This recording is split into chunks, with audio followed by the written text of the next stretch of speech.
Assalamu alaikum warahmatullahi ta'ala wa barakatuhu ya ƴan uwa, muna farin cikin kasancewar ku da mu a wannan channel tamu mai albarka. Kada ku manta ku danna subscribe sannan ku danna alamar ƙararrawa domin samun sababbin shirye-shiryen mu da zarar mun ɗora. Yau muna tare da shahararren mawaƙin nan mai yabon manzon Allah sallallahu alaihi wasallam, wato Khalifa Hussaini Usman, wanda ya gabatar da waƙar sa Mun Sallama. Ku shirya domin sauraron ta yanzu. Mun gode.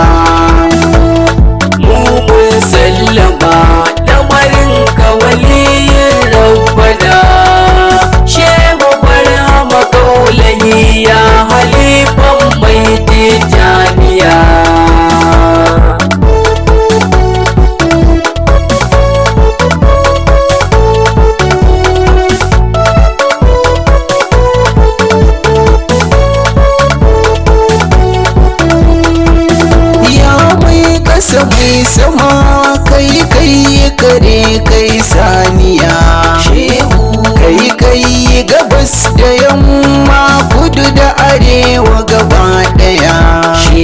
Taimakan ni na waƙe barhama iya siga wasun duniya, duk da dai ban san shi ba, Allahu kamai ilhamiya. Mun sallama lamarin ka waliyin rabbana, shehu barhama kaulahi ya halifan mai tijaniya. Kai salati rabbana gunjikar daraja almujtaba, shehu annabi Muhammadu wannan da bakai ta mukarsa ba. shehu dukkan ashabi mata ya'ya ban bar su ba. Shurfa'u da auliya Allah ya asa su gaba daya.